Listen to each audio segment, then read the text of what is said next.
नया घर, नई शुरुआत। समीर और स्नेहा का प्यार एकदम फिल्मी था। 2025 में ही उनकी शादी हुई थी और दोनों ने एक पुराना शानदार पैलेस खरीदा। पैलेस सुंदर था, पर जैसे ही अंदर गए कुछ अजीब सा लगा। दोनों ने ये बात को इग्नोर किया और खुशी में खो गए। कुछ दिन बाद समीर उठा और देखा घर खाली था और वो अकेला था। हर कोने में गया, कोई नहीं। बेड पर एक अजीब बैज मिला। एक दिन समीर को घर में एक पुरानी डायरी मिली। उस डायरी में पुरानी पेंटिंग्स थी और उनमें से एक स्नेहा की थी और एक फोटो में वही बैज भी दिख रहा था। समीर के हाथ में बैज को उठाते ही करंट सा शॉक आया और एक फ्लैशबैक शुरू हुआ। फ्लैशबैक 1933 का था। स्नेहा अब राजकुमारी संयुक्ता थी, एक शानदार राजकुमारी जिसके दिल में राजा अग्रसेन के लिए सच्चा प्यार था। पर राजा सवासेन ने उसकी मर्जी का कोई ख्याल नहीं रखा और राजकुमारी की शादी खुद से कराने की मांग की। राजा सवासेन ने राजा अग्रसेन को जलन के चलते मार दिया। राजकुमारी संयुक्ता ने अग्रसेन की मौत का पता चलते ही अपनी जान दे दी। एक बहुत स्ट्रेंज बात थी, राजा अग्रसेन का चेहरा समीर से मिलता जुलता।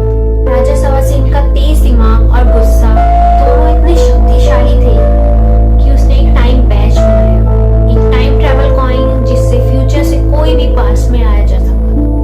और वही बेच अब समीर के हाथ में 2025 में। समीर ने डायरी में टाइम ट्रैवल का सीक्रेट देखा और बिना सोचे वो 1933 में पहुंच गया।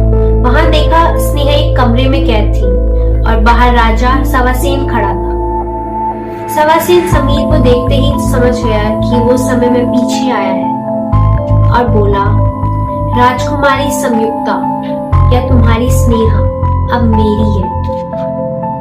दोनों में स्नेहा के लिए भयानक लड़ाई शुरू हो गई। तभी एक पुरानी मेट ने सीक्रेटली टाइम बैच को वेल ऑफ फॉर्च्यून में फेंक दिया। अचानक बिजली गरजती है, तेज हवा चलती है और पैलेस में केओस मच जाती है। और फिर बिजली और हवा के तेज झटके के बाद समीर और स्नेहा एकदम से 2025 के रूम में लौट जाते।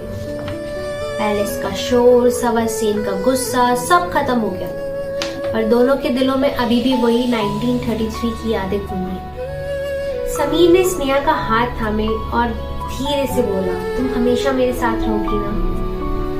स्नेहा ने मुस्कुराकर जवाब दिया, अब कोई वक्त हमारे बीच नहीं आ सकता। तभी उन्होंने देखा बेड के पास वही बैज छुपा हुआ था, पर इस बार उसमें बिजली का कोई असर नहीं। वक्त का जादू खत्म हो गया था, पर उनका प्यार और भी मजबूत हो गया था। समीर और स्नेहा एक दूसरे को गले लगाया और दोनों ने सोचा कि जो भी वक्त का खेल था अब हमने जीत लिया है।